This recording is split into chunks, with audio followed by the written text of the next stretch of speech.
मैं बहुत खुश हूँ खुदा की, बहुत खुश हूँ खुदा की, क्योंकि ये बच्चा बहुत मेहनत कर रहा है।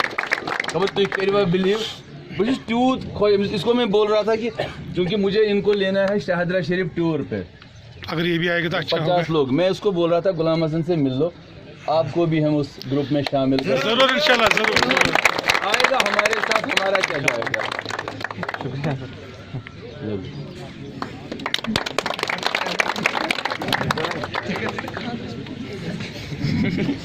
आज के man of the match mister Sabzar Ahmad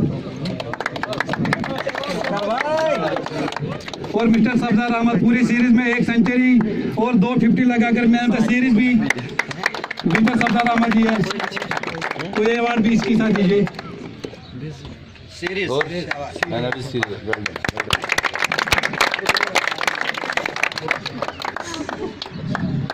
अब रनर अप टीम के खिलाड़ी के नाम बुलाएंगे, वो एक एक करके आगे आए।